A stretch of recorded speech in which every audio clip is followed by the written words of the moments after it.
A partir de este instante, 2 horas y media de comunicación, de misterio, de aprendizaje, de asombro, todo lo que pasa en el mundo y que a veces no se cuenta, lo contamos nosotros. Javi Pérez Campos, compañero, buenas noches. Muy buenas noches, Iker. Hubo un gran efecto llamada con un gran montañero, Carlos Pauner, cuando vino a Cuarto Milenio. Nos volvió a hablar de lo que pasa en la alta montaña, en un mundo prácticamente vetado para el común de los mortales, un mundo con sus mitos, sus leyendas, sus códigos, sus sanaciones y sus apariciones, y curiosamente, a raíz de esa presencia tan gráfica de un gran alpinista español, hemos ido recibiendo otras comunicaciones, hemos ido conociendo un poco algo más del gremio tan particular y por supuesto han surgido casos como el de esta noche. Sí, porque lo que nos contaba Carlos Pauner, al igual que otros alpinistas y gente que se dedica a aventuras y al riesgo, él nos hablaba de personajes que surgen en un momento determinado para ayudar y para transmitir paz. Pero ¿qué ocurre cuando esos personajes, cuando esas siniestras figuras que surgen en la densidad de la oscura nieve, lo que traen es un mensaje terrorífico para el testigo? Pues esta noche vamos a conocer uno de esos casos. Que alaridos más ancestrales, curiosos para, antes de meternos en la historia, dar precisamente las vías de contacto. Carmen. Vamos a abrir esas vías de contacto para que nos hagan llegar sus preguntas y también sus opiniones. A través del correo electrónico milenio3 con número @cadenaser.com y en las redes sociales, en Twitter, en Facebook y en Google Plus. Nos tienen que buscar en Nave del Misterio. Guillermo León, como siempre, y Diego Marañón, con todo dispuesto en ikerjimenez.com y en navedelmisterio.com, con toda la información, todos los contenidos. Están sacando unas maravillas de la fonoteca increíbles de Milenio 3, programas antiguos. Todo lo que queráis saber de nuestro universo está ahí, incluso toda la información para esa Expo 2015 que está ya a punto de llegar. Pero estos cánticos, ¿a dónde nos llevan? ¿A dónde nos llevan? Bueno, esta es una grabación muy breve realmente, de unos alaridos ancestrales conectando con la magia del monte, el alma del monte. Así lo decía el gran Illarramendi, un gran compositor y seguidor de este programa. La visión simple de las montañas de Urbasa o otros lugares provoca casi un éxtasis místico. Si uno todavía tiene una mínima parte de su alma conectada a la naturaleza, de repente siente el shock. No nos extraña, porque en estas montañas, en estos lugares hoy seguramente nevados, donde vivieron los últimos carboneros, donde todavía están los cazadores furtivos, donde hay un mundo que es distinto del que hemos construido en la urbe, ahí siempre ha estado muy presente la presencia entre mítica y real del propio ánima del bosque, como si fuese un reducto del animismo de las culturas muy antiguas que decían que el árbol era ser vivo de verdad, no como lo pensamos nosotros, que la piedra es ser vivo de verdad, que hay que cuidarla, hay que amarla, hay que saber por dónde se camina en la noche. Y por supuesto, el propio día y la oscuridad también tienen sus normas.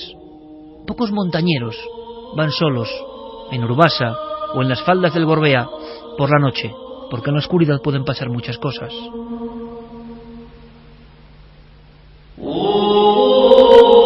Y algunas noches, y doy fe, en estos lugares se puede casi sentir como si el viento utilizara sus resortes, los ramajes, los caminos, la soledad, como una canción, como una sinfonía.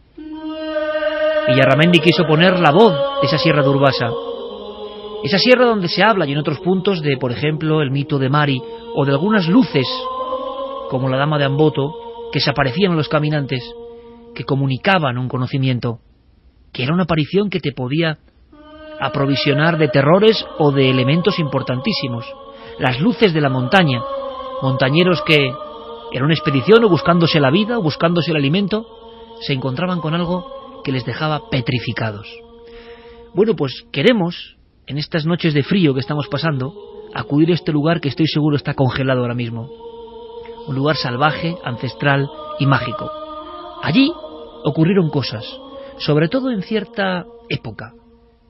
Estamos a final de los 70, en este caso concreto que recorre Diego Marañón en su memoria, al principio de los 70, en 1973. Desde esa fecha hasta 1980, época turbulenta, convulsa, muchos montañeros, muchas personas que hacían del campo y de aire puro su vida o su afición para escapar de la vida rutinaria, se encontraron con extrañas luces, pero luces que provocaron efectos increíbles, efectos alucinantes, en personas y en animales. Uno de los informadores de aquella época, rescató una historia, un caso concreto, un caso con elementos, yo creo que muy significativos para entender lo que es la magia de la oscuridad en el monte, donde, como repito, todo es posible. Son unos amigos que han quedado para subir a un monte concreto, y se van a topar con una historia que creo que jamás pudieron explicar. Es el momento de la dramatización de Milenio 3, la noche de las 2 lunas.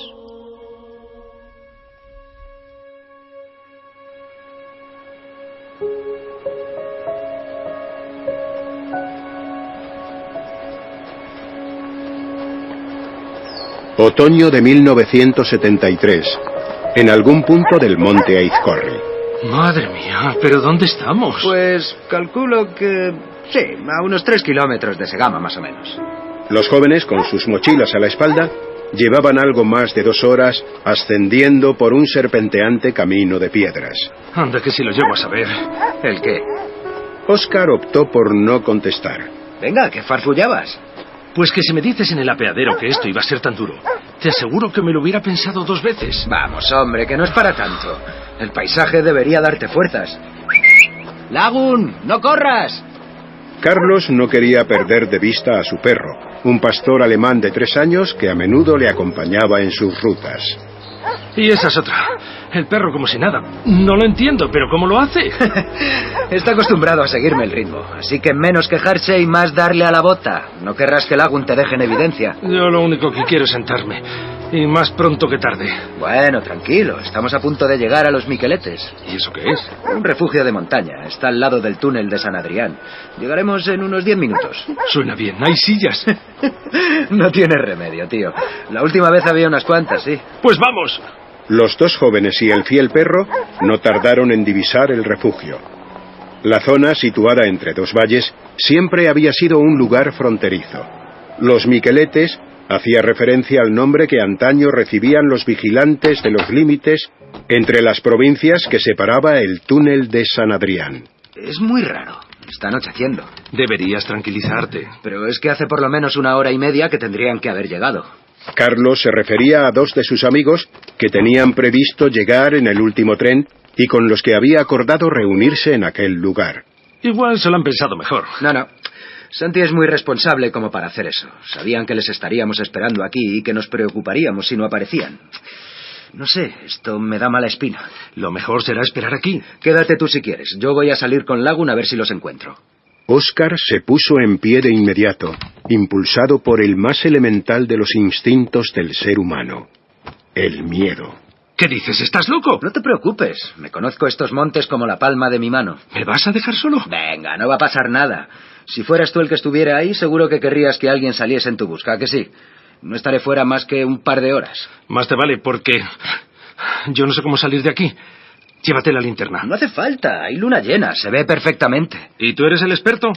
O coges la linterna, o no dejo que salgas por esa puerta. Vale. ¡Vamos, Lagun!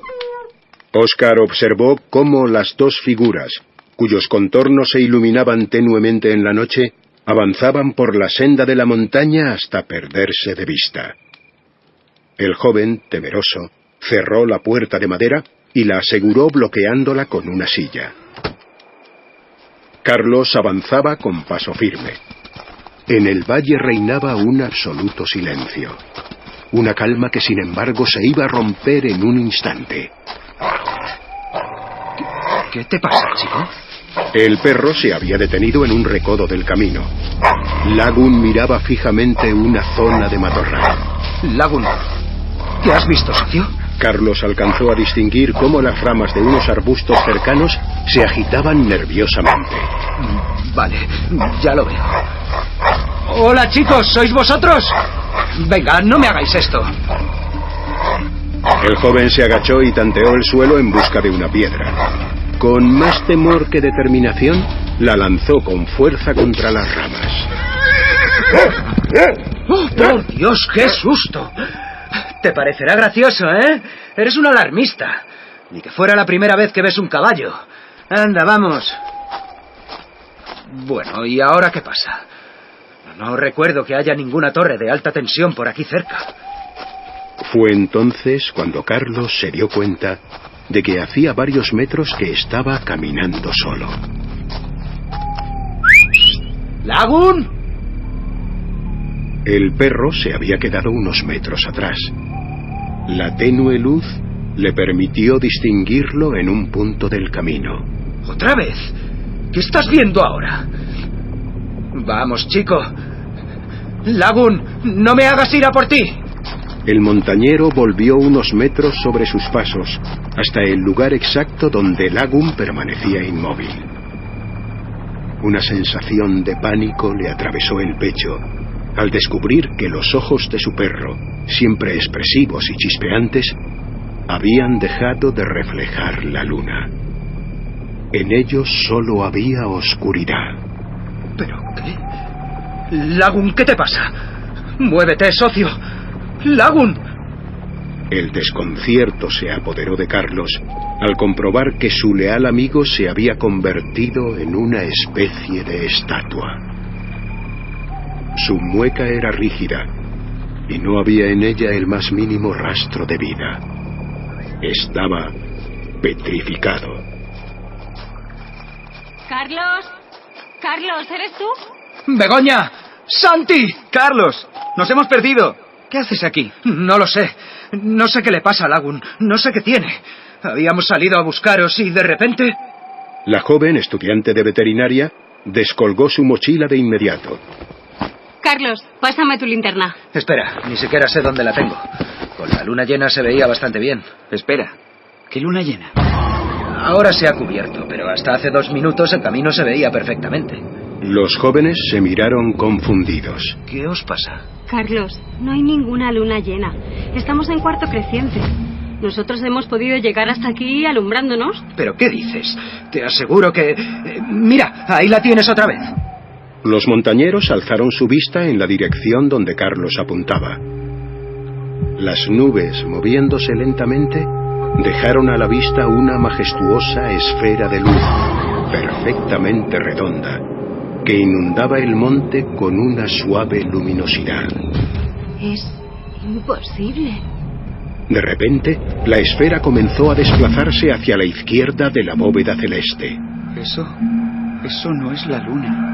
Un fogonazo de una luz intensa alcanzó de lleno a los 3 jóvenes, que quedaron momentáneamente cegados por el impacto. ¡Despertad! ¡Despertad! ¿Pero qué hacéis aquí, en mitad del camino? ¿Qué hora es? Las 7 y algo. Lagun apareció ladrando sobre las 5 en el refugio. Ha sido él el que me ha guiado hasta aquí. Pero, ¿dónde? Decidme que vosotros también la habéis visto. La luna. ¿Qué luna? ¿De qué habláis? Yo me refería al disco enorme. ¿Disco? Sí, era gigantesco, tío. Al principio creí que era un globo, pero giró 90 grados y salió disparado en aquella dirección. Era algo sólido, eso seguro. Empezó moviéndose muy despacio, pero al cabo de 1 minuto cogió velocidad. Venga, no me digáis que os lo habéis perdido, pero se ha sido hace un rato. ¿Lagun está bien? Perfectamente. ¿Por qué no habría de estarlo? Anda, que si no llega a ser por él, está hecho un valiente. Pero bueno, ¿me vais a explicar qué os ha pasado? Ninguno de los 3 jóvenes quiso nunca volver a relatar lo que había sucedido aquella noche en el monte Aizcorri. Sabían que nadie creería un relato como el suyo. Carlos jamás regresó al lugar de su increíble encuentro con aquella extraña luminaria. Santi y Begoña, de mentes más bien escépticas, experimentaron un cambio radical en su postura ante el fenómeno ovni. Tan solo Lagun, el pastor alemán cuyas células se habían petrificado durante varios minutos en un proceso imposible, conocía con detalle lo que había ocurrido aquella madrugada. Siempre la idea de las dramatizaciones, aparte de que es algo sugerente, que uno dé vueltas a la cabeza, ¿qué pasó en aquel tiempo perdido, entre comillas, con aquellos montañeros del monte Aizcorri? Es una parte que ha dramatizado, que ha recreado, que ha literalizado nuestro compañero Diego Marañón en su guión, pero el caso original, el caso que da, digamos, idea matriz para luego poder expresar a nivel casi poético esta sensación del monte, lo que pudo ocurrir, es gracias a José Luis Guillerna Grijalva, cuando lo conoció la comunidad ufológica. Hablamos de hace más de 40 años prácticamente el suceso, 42, y a final de los 70 esto aparece en la mítica revista Mundo Desconocido, principios de los 80. Andreas Faber-Kessel y Alejandro Beñati, que ponían unos titulares escandalosos y maravillosos, ponían bajo la sección el problema número 1 de la ciencia moderna. Era una especie de, digámoslo así, antitítulo que acompañaba la información OVNI, que era la principal de aquella gran revista. Una revista que os aconsejo que si veis en algún lugar de viejo y amáis el misterio, os apoderéis de ella, cueste lo que cueste, porque aún hoy, creo que lo hacemos todo lo que tenemos esa revista completa, uno indaga en artículos y se sigue sorprendiendo. Es como si la mítica y mágica colección de Mundo Desconocido fuese hasta variando. Había cosas que uno pensaba que, bueno, no interesaban tanto, las vuelve a releer. Es el trabajo de los pioneros, ¿no? Pues José Luis Guillerna Grijalva hacía un artículo sobre la primera parte de esta aparición y el titular era el siguiente: el perro que se quedó de piedra. La historia de los ovnis, luces extrañas, lo que sea, nos habla muchas veces de efectos fisiológicos, y los perros han sido protagonistas muchas veces. Recuerdo ahora, no muy lejos de allí, en el año 81, en el mes de junio, un trabajador de la Caja de Ahorros de Vitoria, cerca del pueblo de Ajarte, llegando casi a Ochate, ve algo muy parecido a este caso, saca su cámara de fotos, pero justo antes se da cuenta de una señal, y es que su pequeña perrita se ha quedado como una estatua de piedra. En aquel reportaje, Guillerna, que tenemos en la mesa ahora mismo, decía textualmente lo siguiente, o más bien lo decía el testigo: cité al perro 2 o 3 veces más, con idéntico resultado. Entonces se me ocurrió agarrarle de la parte superior del cuello, donde la piel es más consistente, para tirar de él y que saliera de la posición de muestra. ¿Cuál no sería mi sorpresa al comprobar que aquello no era un perro, que era una estatua? No se notaba el tacto ni el pelo del animal, todo era como una roca. Permanecía firme sobre sus 4 patas, con el hocico pegado a tierra. Intenté agarrarlo de nuevo, pero no podía. Normalmente, si me pellizco, por muy tenso que yo esté, siempre consigo agarrar mi piel, músculo, lo que sea. Pero al perro era imposible hacerle esto. Estaba totalmente duro. Entonces me asusté, pues vi que allí sucedía algo raro. Muchos casos donde los animales son los protagonistas de esta historia, pero pocos con esta historia tan gráfica, ¿no? El perro que se quedó de piedra. Yo decía, ¿qué ha pasado con este tipo de luminarias hoy? ¿Siguen apareciendo? ¿Siguen existiendo? Hay un mito muy extendido, que tenemos móviles, tenemos vídeos, tenemos capacidad de grabación, y como que ellos, sea lo que sean, ese fenómeno ha perdido importancia, ha perdido vigencia. Le he encargado a Carmen que haga una cosa que me puede parecer interesante, y quizá vosotros también. En un solo día, en las últimas horas, si uno vaga por el mundo, porque claro, la información es tan amplia que hemos perdido perspectiva. Vamos a los mismos sitios, buscamos las mismas noticias, somos presos de la misma cárcel virtual, creyéndonos libres, al final hacemos recorridos muy similares. Pero ¿qué está pasando en el mundo en un día en cuanto a los ovnis? Hoy, enero. Brasil y Argentina. En estos dos lugares se ha filmado exactamente lo mismo. Parece que llevaba una trayectoria. Es una forma discoidal, pero esta vez con fuego. Se ve perfectamente cómo va volando. No es un meteoro. No es un meteorito por una simple razón, porque cambia de dirección. Los meteoritos llevan una trayectoria y siempre van hacia abajo y llegan a caer a la Tierra. Ojo con ese dato, que es importante por lo que vamos a contar ahora, el cambio de dirección. Exactamente. Pues en Argentina y en Brasil se ha filmado exactamente lo mismo, y por ahora no se sabe qué es. Cambio de dirección, objeto volante discoidal y completamente en llamas, en fuego. Repito, es un experimento que yo nunca había hecho. Informe OVNI del día. Casos destacados en prensa, con filmaciones, con elementos gráficos, casos cercanos: Missouri, Reino Unido, Rendlesham, México, Brasil, Argentina. Hay que preguntarse, por tanto, y me gustaría abrir el debate, por lo menos escuchar a nuestros amigos y escucharos a vosotros. Y esta misma noche, ¿por qué no una noche cualquiera, como siempre digo, esta misma noche, en algún páramo de España, en alguna montaña elevada del norte, como ocurrió en el monte Izcorri, en algún lugar de costa, en algunas dehesas, por ejemplo en Extremadura o Salamanca, en las marismas, donde tantas veces han surcado ese terreno pantanoso, las luces, mitad disco, mitad imaginación popular, en lugares donde el folclore es muy fuerte, adquieren otro significado.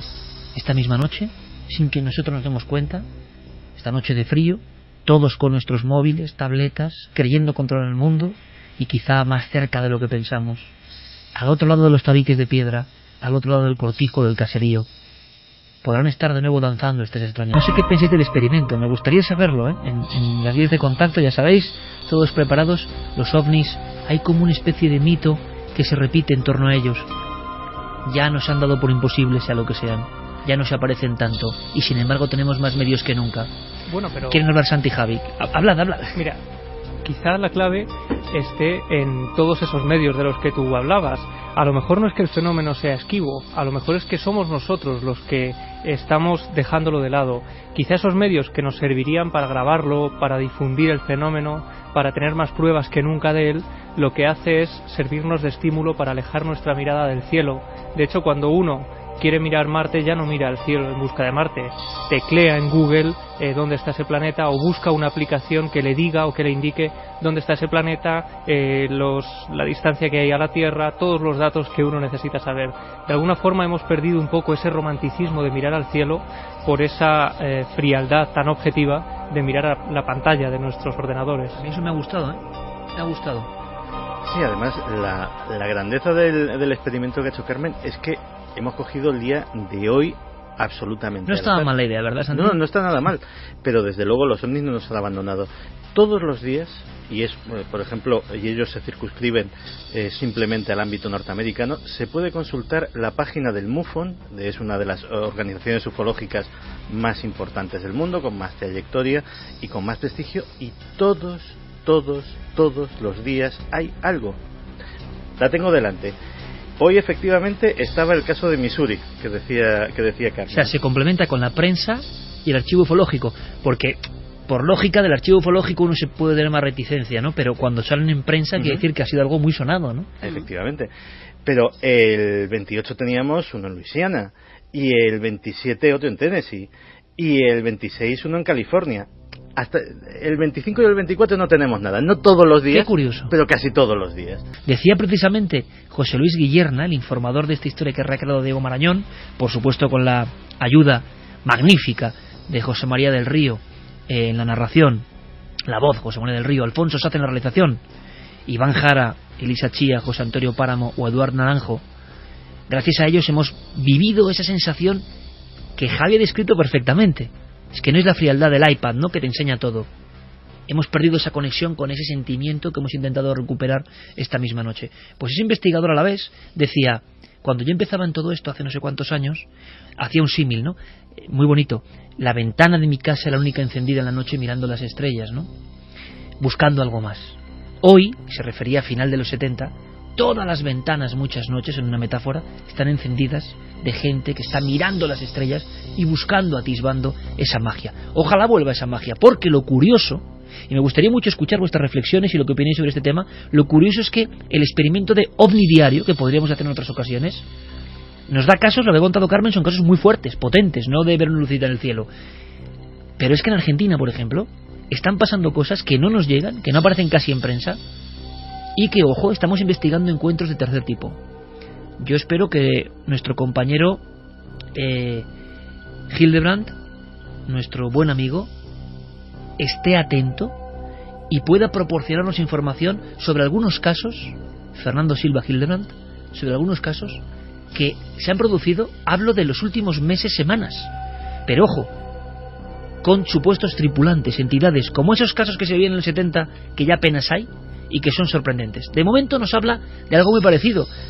El perro casi petrificado, observando unas luces extrañas que se acercan a una hacienda, y un final terrible y curioso para lo que han llamado en Argentina Caso Pablo. Pero resulta que esto queda en los cenáculos de investigadores, que llevan toda la vida en esto. Fernando Silva nos lo cuenta. El caso Pablo, vamos a llamarlo así para reservar la identidad del testigo, sucede con 3 avistamientos. El principal ocurre el 16 de octubre, en el momento en que el testigo estaba preparándose para salir de su casa. Él vive en una zona rural en las afueras de La Plata, que es una de las grandes ciudades argentinas. En ese momento él encuentra que sus perras se muestran inquietas, como si estuvieran previendo algo. Estas perras son perras de campo, acostumbradas a los ruidos extraños, a la noche. Esto sucede sobre las 8 de la noche, hora argentina, y entonces él mira por la ventana y ve una luz increíble que variaba del naranja a rojo. Esto, por supuesto, le provoca un estado de estupor, un estado de miedo. No sabe describir muy bien qué es lo que puede llegar a haber sido, pero por supuesto lo relaciona con un ovni, un objeto volador no identificado, allí fuera de su vivienda en su establecimiento rural. Luego esto se repite, son 3 avistamientos, como dijimos, el primero fue el más importante, que sucedió el 16 de octubre, y este caso que lo trae Carlos Alberto Yurchuk, un investigador argentino independiente que colabora con la producción de mi programa y con mi trabajo. Dice que le hizo la entrevista acerca de los sucesos y luego se tuvo que ausentar por unos días por una convención OVNI en Brasil. Cuando vuelve de Brasil se encuentra con que Pablo, el testigo, se encuentra internado por un caso de histeria y de nervios, un verdadero choque de nervios que lo deja internado en una localidad del interior. La familia, específicamente el padre, habla con el investigador argentino Carlos Alberto Yurchuk, le narra esta situación y le comenta que los casos de luces siguieron sucediéndose en la ausencia del investigador. Hasta la fecha no se ha podido comunicar con esta persona por encontrarse en este estado y está esperando poder hacerlo para poder ampliar este caso y conocer un poco más acerca de qué es lo que pasó para que Pablo, este productor rural de la zona de La Plata, quede internado en medio de la histeria y del pánico. Esta banda sonora mítica que suena una y otra vez porque así lo pido yo, Yeray, porque es como un deseo casi de volver a aquel tiempo, ¿no? Quizá tenemos el deseo reprimido infantil de volver a ese tiempo porque en la infancia no fuimos muy conscientes de que eso estaba ocurriendo. Las ventanas de los viejos bloques de las afueras de algunas ciudades se encendían, al igual que se encendían las linternas en el monte intentando encontrar respuesta, una respuesta esquiva, una respuesta que siempre parece lejana, el eterno juego de las luces y los ovnis, si es que son ovnis, o que son, que aparecen, que se esconden como un teatro, y que eso sí, tanto dejan petrificados a los perros como a las personas, porque estos protagonistas, como tantos otros, nunca vuelven a ser los mismos. Entre estos montañeros, y esto es una parte de la realidad del caso, había auténticos beligerantes escépticos, esto me encanta, beligerantes escépticos, o sea, que se habían proclamado como en contra del fenómeno ovni, y aquella noche en el monte Izcorri cambiaron absolutamente su vida después de percibir lo que sus ojos estaban contemplando. Pero vayamos un poco más allá antes de conocer rápidamente y pasar a otro tema, abrir esas puertas del psiquiátrico con vuestros mensajes. Una cosa más, hemos hablado de eso, de la expectación, pues por fortuna, y también con un poco de añoranza lo digo, eso se está viviendo, por ejemplo, ahora mismo en algunos lugares de Argentina, en este momento en que pensamos que no hay información.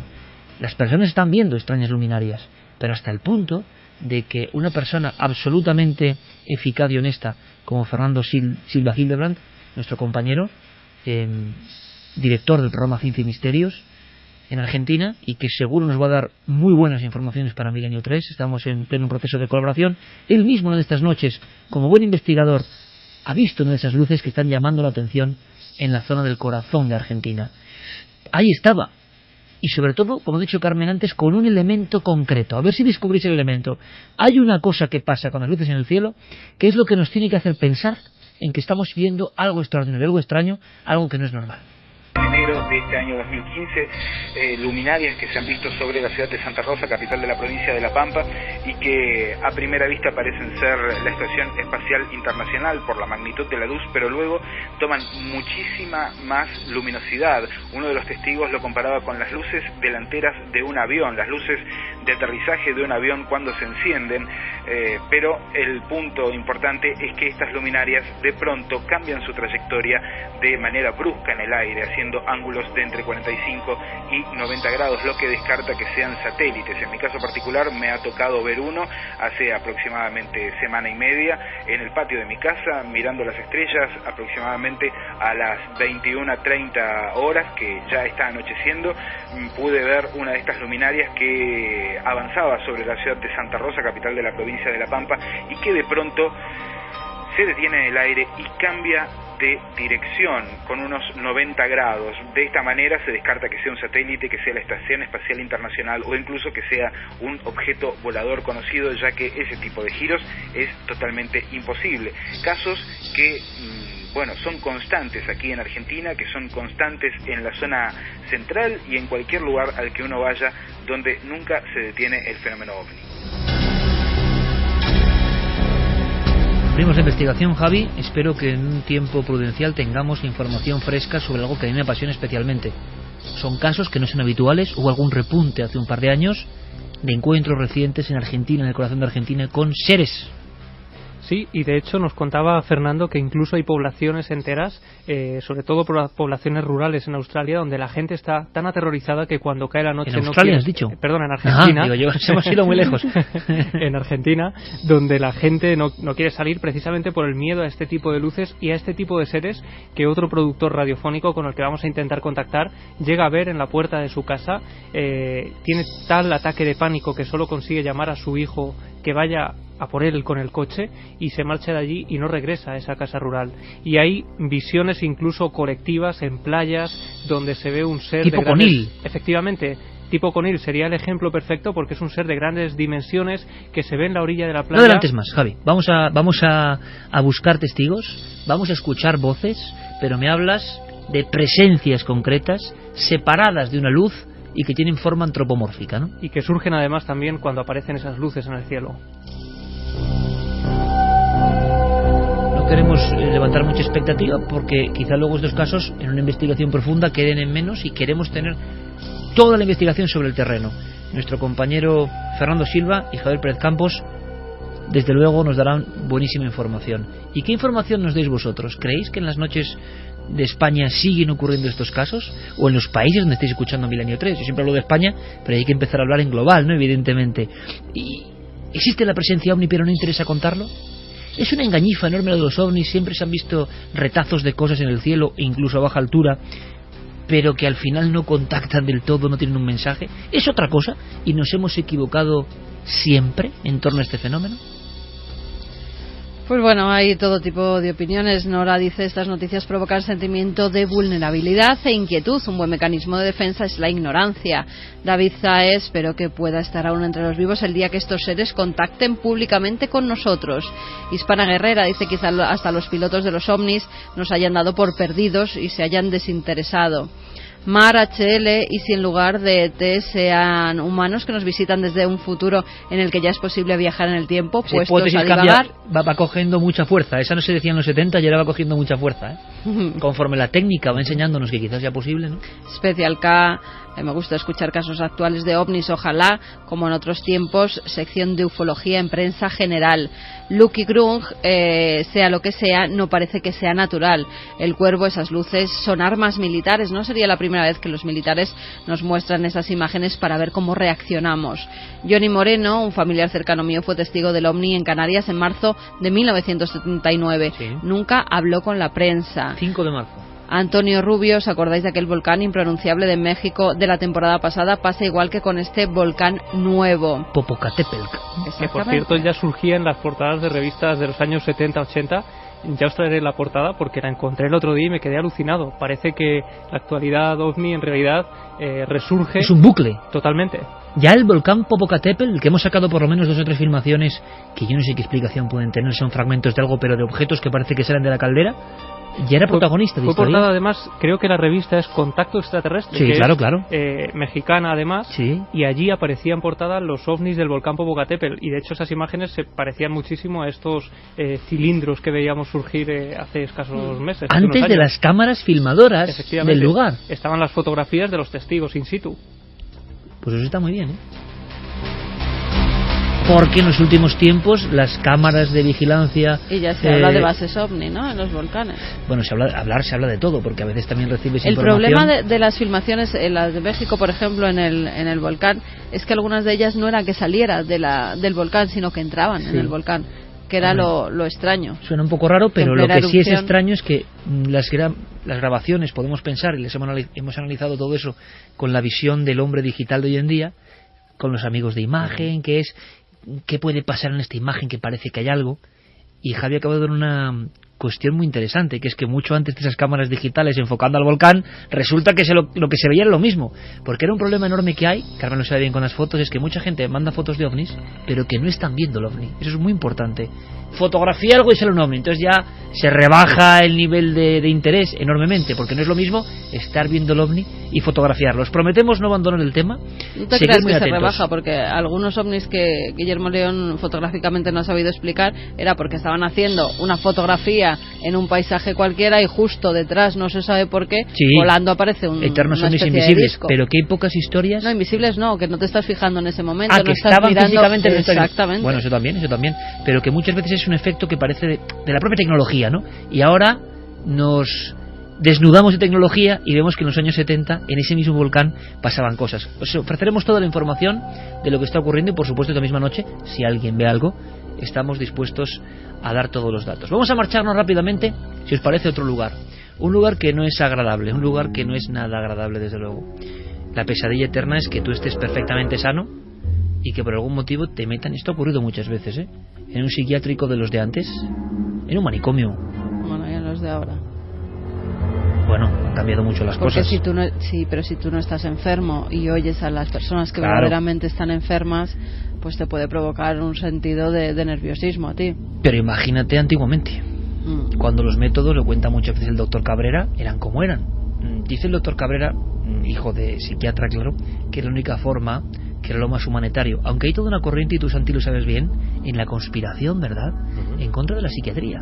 Es decir, como una gran amenaza para la humanidad, ¿verdad? Sí. Hay mucha gente que hace campaña, como el que hace contra los chemtrails, contra la manipulación en los alimentos. Esto es curioso porque no lo hemos hablado y da para un tema, la conspiración de la psiquiatría. Yo no lo digo, lo dicen los conspiranoicos. Deberíamos hablar incluso de dónde viene el origen de esa campaña, porque curiosamente esa campaña, y se han gastado muchísimo dinero, viene sobre todo de la Iglesia de la Cienciología.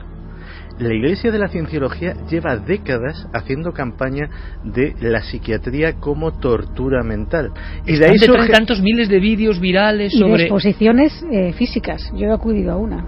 En contra de la psiquiatría como gran amenaza para la humanidad. Del dominio mental, prácticamente, ¿no? Con una serie de pautas. Bien, el eterno terror... Claro, yo me refería, pues imagínate a los psiquiátricos o manicomios de principios de siglo, o a los que ya retrató Goya. Pero lo contaba muy bien la película El Intercambio, ¿os acordáis? Qué terrible era aquella mujer, caso real, que le devolvieron un hijo desaparecido que no era su hijo y le hacían creer que era su hijo. Angelina Jolie entrando dentro del psiquiátrico. Es que ahora nosotros, y si nos acompañáis, aunque sea de visita, entramos en un viejo psiquiátrico.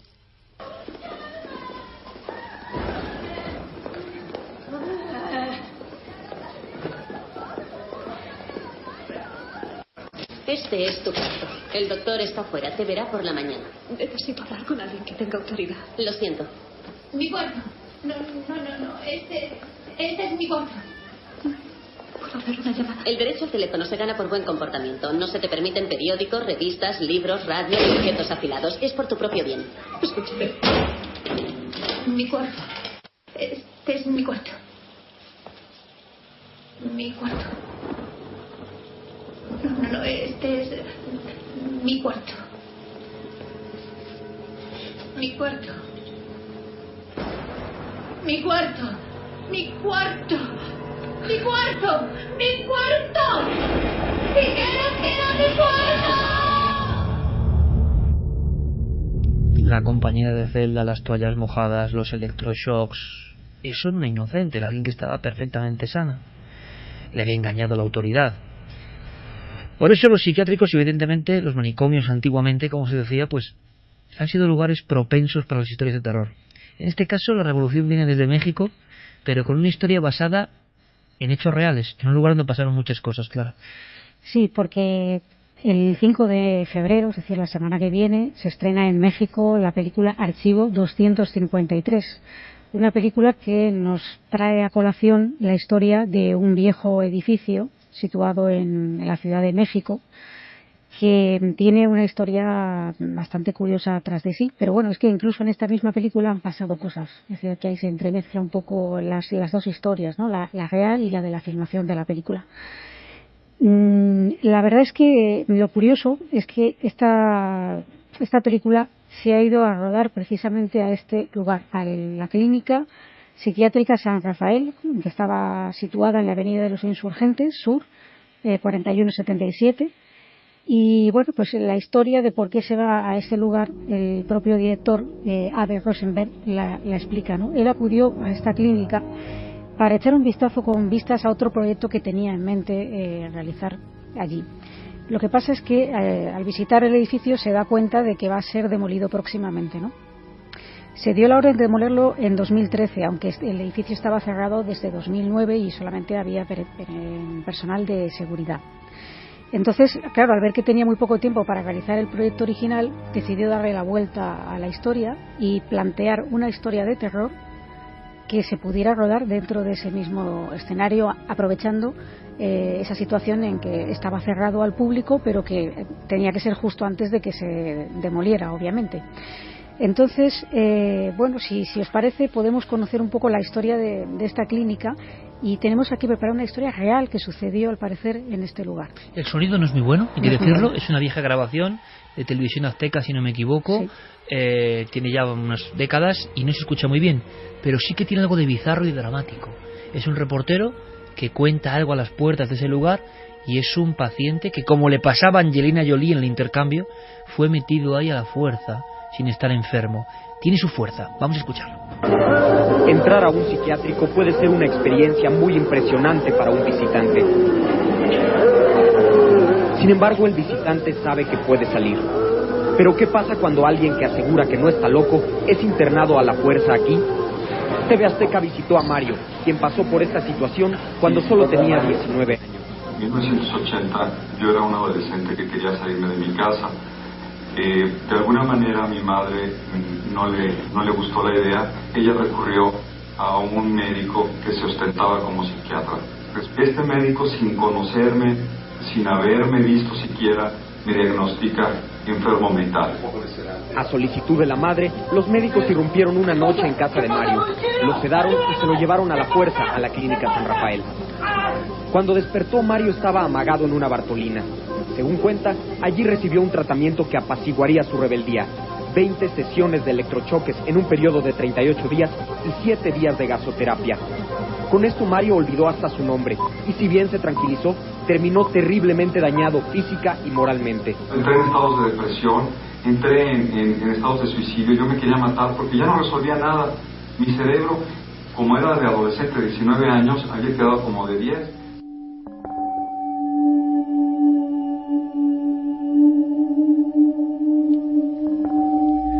Pues bien, esta clínica fue construida entre 1945 y 1949 y el objetivo principalmente era dar atención a pacientes con enfermedades mentales. En 1969 se amplió la clínica para poder albergar hasta 200 enfermos y en 1998 se decidió dar cobertura a pacientes con esquizofrenia y psicosis con bajos recursos económicos. Sin embargo, parece ser que las prácticas que se realizaban en el interior de esta clínica no eran ortodoxas, ni tampoco era la praxis, se distinguía por una buena praxis, ¿no? De hecho, según hemos podido tener acceso a alguna información relativa, aunque se supone que era un proyecto para gente con bajos recursos, hay muchos testimonios en la red de gente que si se pagaba dinero introducían o ingresaban a un paciente que a lo mejor no estaba tan mal como se decía.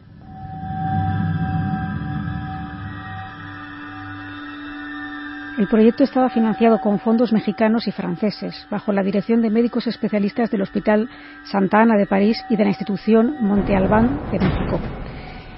Y como decimos, pese a las buenas intenciones que en inicio tenía, fue protagonista esta clínica de numerosos escándalos que incluían el maltrato a los pacientes, algunos de los cuales habían sido, como decimos, internados en contra de su voluntad, como hemos escuchado incluso en este testimonio. ¿Me estás contando, Clara, que había familias, vamos a ver, que se estilaba, entre comillas, el hecho del el rebelde de la familia, o por cualquier otra circunstancia, lo ingresamos aquí a la fuerza? Saben los médicos que están allí que esto está ocurriendo, pero a cambio de una mordida, de un dinero, aceptan que eso se convierta casi en una cárcel para ese individuo, ¿no? Sí, al menos esto es lo que se ha rumoreado fuertemente a lo largo del tiempo. Lo que ha dado fama a este lugar. Exacto. Y bueno, pues aparte de esto, también se comenta que se realizaba excesivos electroshocks, es decir, se habla incluso de que del 10% de los electroshocks realizados en México se realizaban en esta clínica, que además era una clínica gestionada por la Orden Hospitalaria de San Juan de Dios. Y bueno, pues parece ser que gracias a la opinión pública, a numerosos testimonios que se fueron destapando, a reportajes tanto en televisión como en prensa, pues de repente en 2009 fue cerrada al público sin que se dieran demasiadas explicaciones, un poco por la puerta de atrás. Y en 2013 es cuando se ordena la demolición, y es cuando el director de esta película se interesa por el lugar. Da la impresión, Clara, a esta altura de la historia, que es una especie de boom como el que ocurre en España con los bebés robados, ¿no? Es una historia larvada durante generaciones, está pasando, y el escándalo de repente salta por una comunicación en la prensa, y entonces se empiezan a tomar medidas. Hablamos de ayer mismo, 2009. ¿Qué ocurre? ¿El director se interesa por este sitio? Sí, se interesa por este lugar porque además no solamente, aparte de la historia terrorífica en cuanto al trato humano que se daba a las personas allí ingresadas, no contento con eso, este lugar tiene, a partir de que se cierra al público, es decir, antes de la demolición, pero bueno, hay un servicio de seguridad, se empiezan a comentar cosas en petit comité que van al final saliendo a la luz pública, ¿no? Por ejemplo, el personal de vigilancia denunciaba que sucedían fenómenos extraños en el interior del edificio, como por ejemplo la aparición de presuntamente espectros vestidos o tanto a veces como si fueran enfermeros del lugar, y otras veces como si fueran pacientes que vagaban por el inmueble. Otras veces se escuchaban, por ejemplo, el sonido de movimiento de muebles, que parece que se arrastraran, ¿no? Algo que es muy frecuente también en los casos de presuntas casas encantadas. La audición de gritos en lugares donde no había nadie y cosas por el estilo que tenían un poco atemorizados a los vigilantes. Así pues, se inicia el proceso de producción de la película, que dura 3 meses, y al final consiguen un permiso de 15 días para rodar en el interior de la clínica, una cosa que es muy acelerada, ¿no? Y precisamente por esto el 90% de las escenas de esta película se han rodado de noche. Y hay que tener en cuenta que al equipo que se le mete, especialmente a los actores o gente de producción o gente que no tenía ni idea al principio de que este fuera a ser el proyecto, y es la primera vez que entraban en este lugar, y encima conociendo la historia. O sea, no podemos decir aquí que la parte de su gestión pues no haya tenido cierto peso, pero lo cierto es que aquí tenemos, bueno, que el equipo pasaba muy malos momentos, hasta el punto de que el propio director ha explicado lo espeluznante que fue rodar durante esos 15 días allí dentro y lo atemorizado que estaba todo el equipo, ¿no? Por ejemplo, a veces se les olvidaba alguna parte del equipo, algo que un componente que no era excesivamente valioso, y había alguien que siempre se ofrecía a pagarlo con tal de no ir a buscarlo a ese lugar en concreto, que se había quedado perdido en un pasillo o lo que fuera, ¿no? También hay zonas de la clínica que bueno, pues notaban, se les ponían los pelos de punta solamente por transitar por algunos de esos pasillos, y que el equipo de rodaje era de los más unidos que se conocen, ya que ninguno quería trabajar solo, ¿no? Allí.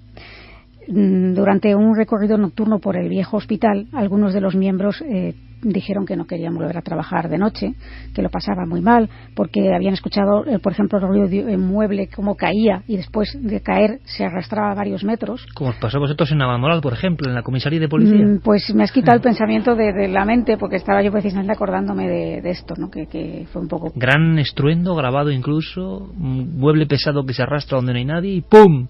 Como una señal, que hizo una advertencia que no sabemos interpretar bien, ¿no? Escuchamos un sonido, pero igual es una advertencia de algo, ¿no? Pues no lo sabemos, pero lo cierto es que estos sonidos se van a poder escuchar muy pronto en Cuarto Milenio, porque precisamente hemos estado haciendo nuestra criba de grabaciones y esos estruendos que nosotros no oímos sí quedaron grabados.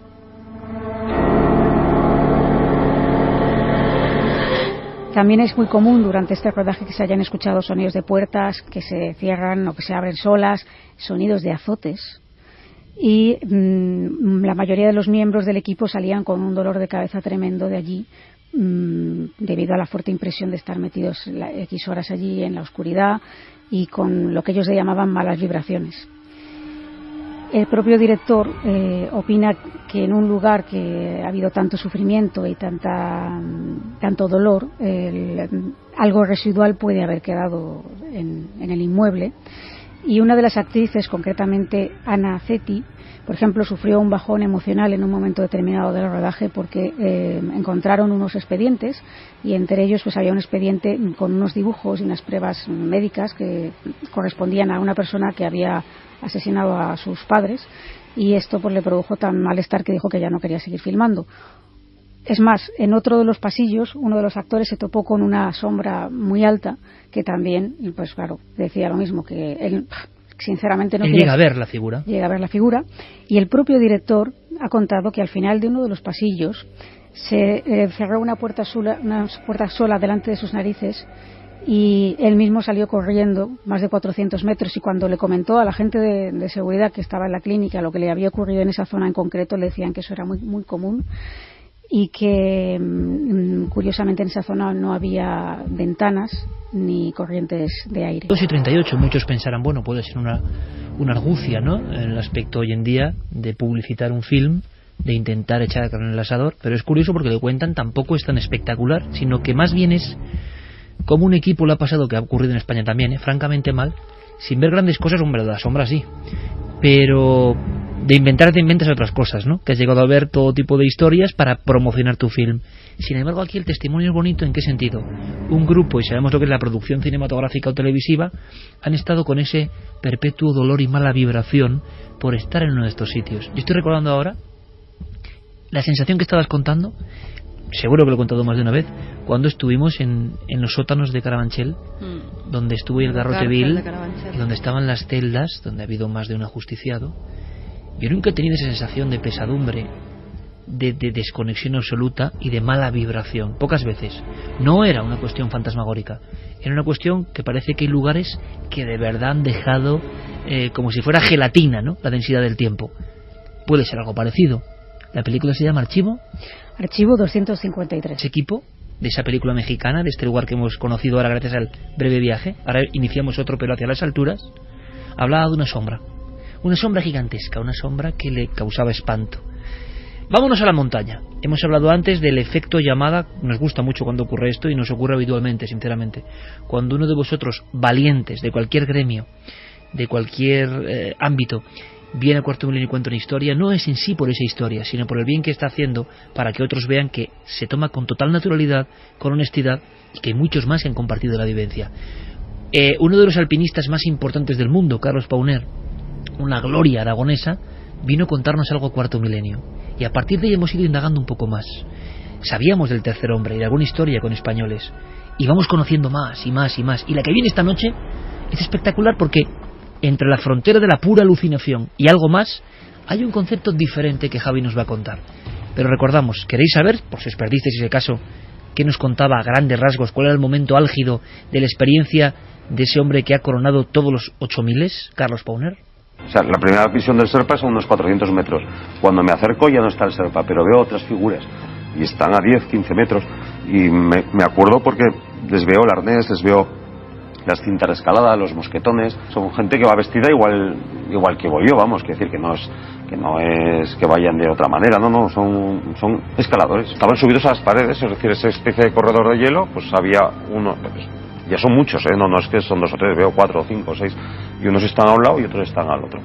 Y sí que es verdad que cuando termino ese corredor y me enfrento ya a una zona que ya reconozco y que ya sé dónde estoy y que sé que voy a llegar al campo 2, aunque no llego, me coge la noche y tengo que volver a dormir en el hielo, pierdo por paredes que no se baja, que no se puede ir, que conducen a los abismos. Entonces realmente es un momento clave y es cuando más bajo de moral estoy. Y esa figura del Sherpa me hace recordar, me da el clic y me da la ilusión. En un momento entre la vida y la muerte, cuando se dejaba prácticamente y se abandonaba hacia el más allá, una especie de Sherpa fantasmagórico le indicaba el camino para salir. Al salir, unas figuras extrañas, parecidas a las que vio esta mujer, que nos vas a contar su historia, Javi. Sí, y que ocurrió en el año 2010. Ella, Isabel Suppé, ha escalado ya diversas cumbres. En aquella época tenía cierta experiencia, lo hacía de una forma relativamente cotidiana, hasta tal punto que cuando ella se va a marchar de Alemania y viaja a Argentina, su hermana pequeña ya le había advertido en alguna ocasión del peligro de las montañas, pero esa vez en ese viaje que le cambia la vida a Isabel, esta chica Alesa le dice: ten cuidado con la montaña porque es muy peligrosa. Isabel no sabe hasta qué punto esas palabras van a ser de alguna forma premonitorias. Isabel empieza a subir por el Condoriri en los Andes bolivianos. El pico está a 5.500 metros de altura. Ella va con su compañero, con un escalador australiano, Peter Comelius, que va con ella. Y hay un momento, el 29 de julio del año 2010, cuando están a 50 metros nada más de hacer cumbre, se plantea el momento más complicado para terminar la ascensión. Son las 5 de la tarde, está cayendo la noche, han llegado a una parte de la montaña que es prácticamente una pared vertical con un hielo muy viejo. Dice Isabel que es un hielo complicado en el que no les queda más remedio que colocar ahí los anclajes para terminar la subida, y lo hacen así, colocan esos anclajes, la cuerda va atada un extremo al lado de Peter y un extremo en su lado, y van ascendiendo poco a poco.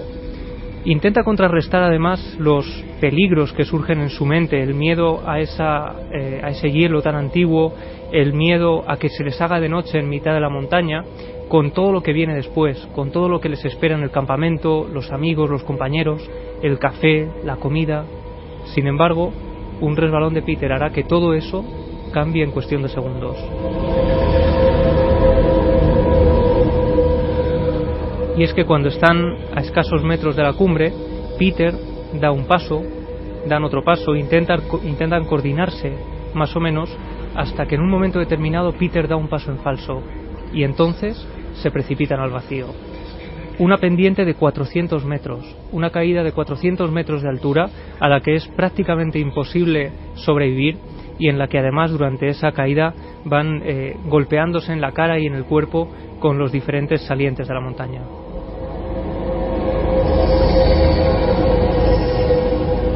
Y en cuestión de segundos el cuerpo de Isabel y el cuerpo de su compañero Peter impacta contra el suelo. Es un choque brutal, y Isabel nos recuerda perfectamente cómo esa caída de 400 metros fue como un tiempo que no terminaba nunca.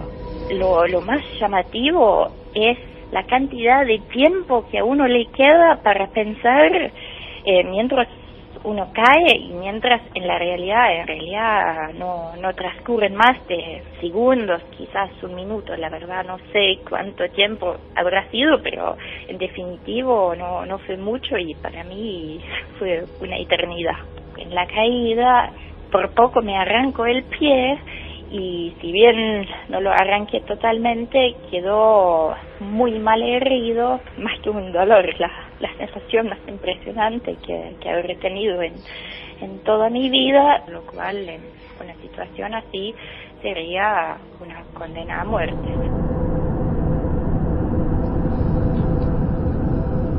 Cuando vuelve en sí, Isabel piensa que ha muerto, que ha despertado en el reino de los muertos, que es imposible haber sobrevivido a una caída así. Sin embargo, cuando empieza a incorporarse y tiende gran parte de su peso sobre sus pies, nota que uno de ellos no le responde. Ella dice que es como una especie de masa escurridiza que no le obedece. Lo que Isabel no sabe, y sabrá días después, es que en el interior de la bota los huesos se han salido del pie, el pie se ha convertido en una masa, solo pende el talón de esa pierna y de alguna forma la vida se le va escapando por la sangre que está perdiendo.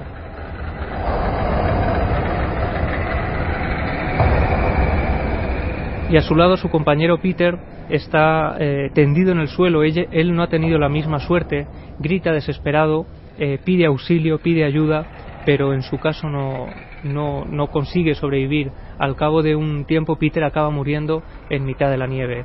Pero Isabel sabe que tiene que hacer todo lo posible por salvar su vida. En un principio cree que los compañeros de rescate llegarán al día siguiente a auxiliarla y que solo tiene que esperar unas horas hasta que amanezca y poder hacer unas señales. Lo que ocurre es que la primera noche, en mitad de esa oscuridad completa y absoluta, aparecen unas figuras que no deberían estar allí. Veía primero figuras que venían acercándose, cargando todo lo necesario para armar la carpa, y sobre todo bolsas de dormir y té. Y durante un primer momento me llenaban de esperanza y después me generaban una frustración inmensa.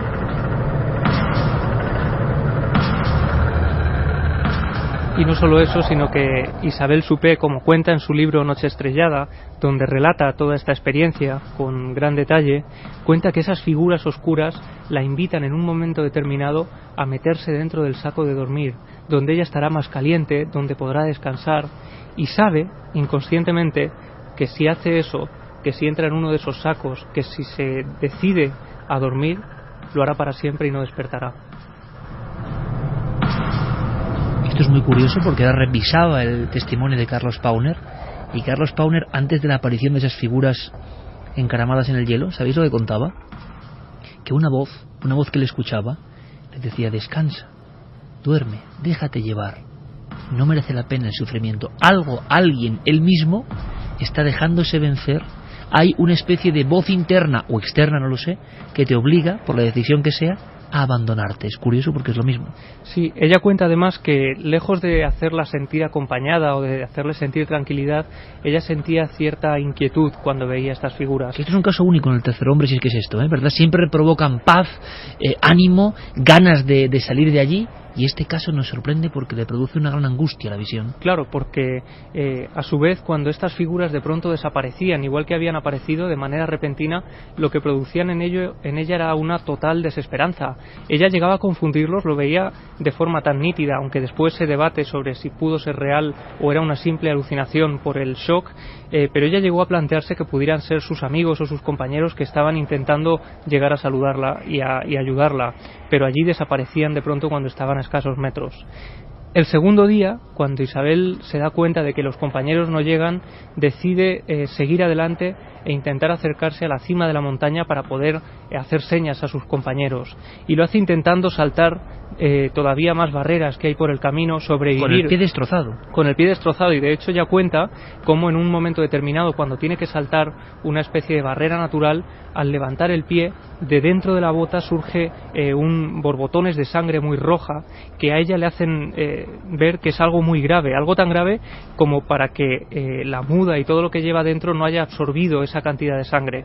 Hasta tal punto incluso ella dice que es sangre arterial y que su vida pende de un hilo por completo en ese momento.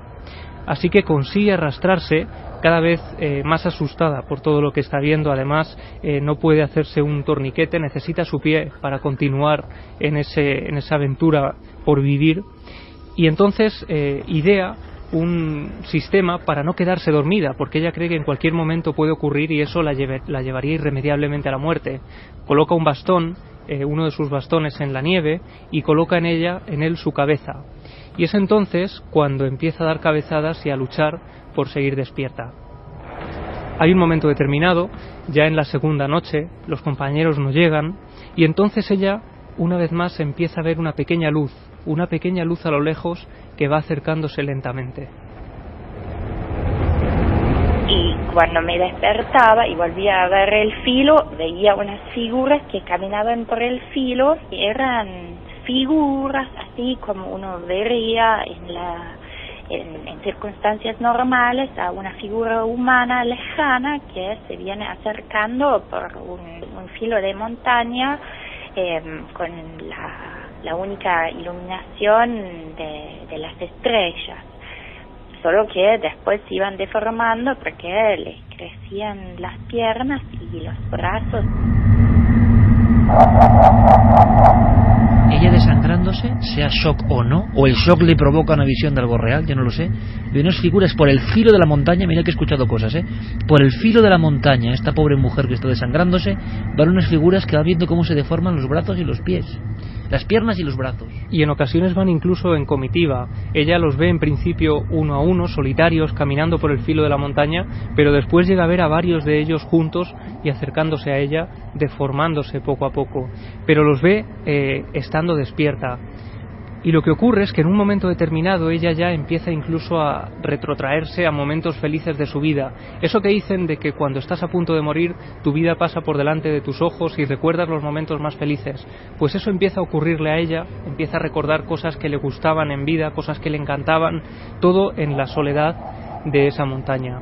Sin embargo, las figuras continúan surgiendo en la lejanía, en la soledad de ese lugar, acercándose a ella y transmitiéndole esa sensación de inseguridad. Vamos a escuchar de nuevo a Isabel relatándonos por qué estas figuras le producían esa desesperanza. En los momentos de lucidez empecé a pensar en esas alucinaciones como una especie de imagen enemiga, porque me daba cuenta que la esperanza que ellos me infundían me agotaba, o sea, la esperanza y la frustración que seguía esos momentos de esperanza, sobre todo al principio, cuando a cada vez que veía una figura trataba de incorporarme, de pararme sobre mi pie bueno, y hasta les hacía señales de luz y gritaba, y todo eso me hacía gastar el poco calor que me quedaba y me agotaba.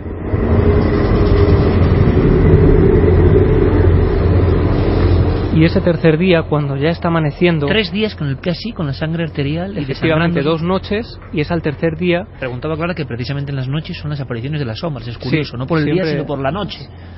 Siempre durante la noche, y es esa tercera mañana, cuando ya está amaneciendo, vuelve a ver unas figuras por ese mismo lugar por el que había visto las sombras durante la noche. Estas figuras van caminando por el filo de la montaña. Isabel empieza a hacerles gestos y esta vez las figuras responden, sí que son humanos y han llegado a salvar su vida. Por tanto, ¿quiénes eran las figuras anteriores? ¿Era una especie de bucle en el tiempo? ¿Era una especie de lo que estaba por venir? ¿Por qué esa deformación? Y Clara ha estado muy avispada. Ocurre solo en las noches. Si uno se está desangrando y lógicamente pensamos en el shock y la alucinación será todo el día, no solo por la noche, ¿no?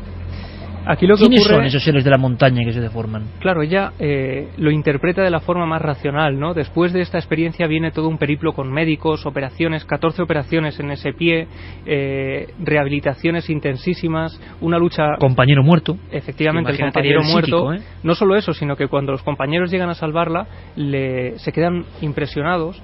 Ella les pide agua, por favor, o algo para llevarse a la boca, y le dicen que no han llevado nada porque ellos iban preparados para bajar 2 cadáveres de la montaña. Fortuna Isabel Suppé, que ha escrito este libro, Noche Estrellada. Noche Estrellada es su primer libro, ahora acaba de publicar Viajes en Rocinante porque su ansia de superación la ha llevado a recorrer los Estados Unidos en una bicicleta que ella llama Rocinante. Todo ese periplo lo cuenta en este libro nuevo que acaba de publicar, donde además pasa por el área 51, siempre ligada de alguna forma al misterio, y lo que dice Isabel, después de además haber escalado su primer 6000 tras esta experiencia, haber hecho su vida de forma normal, es que desde ese fatídico 29 de julio del año 2010 celebra su cumpleaños 2 veces al año. De todas formas, compañeros, esta gente es otra pasta, hablas con ellos y esta gente es de otra pasta, no es de la misma raza humana que nosotros, o sea, eso es imposible. Tienen algo. Precisamente mañana recibiremos a Irene Villa, donde nos va a contar muchas historias sobre algo que nos adelantó Clara Tahoces en esa magnífica entrevista que a mí me dejó convulsionado. Vaya personalidad de esta mujer, pero mañana creo que nos va a contar todavía más y vamos a sobrecogernos todos. Este afán de superación, alguien que ha estado en esa frontera tan delgada de la vida y la muerte y que se convierte en alguien que se pone a dar la vuelta al mundo en bicicleta, o sea, le surge algo de dentro, que cómo se domina ese algo, ¿no? Mientras otros nos ahogamos en un vaso de agua, digo el público en general, yo mismo, ¿no? Cualquiera, hay personas que en el más profundo abismo renacen, ¿no? Pero por otro lado, y hablando del misterio, ella veía a unas figuras por el filo que se iban deformando. Hablamos de Bolivia, la cordillera boliviana.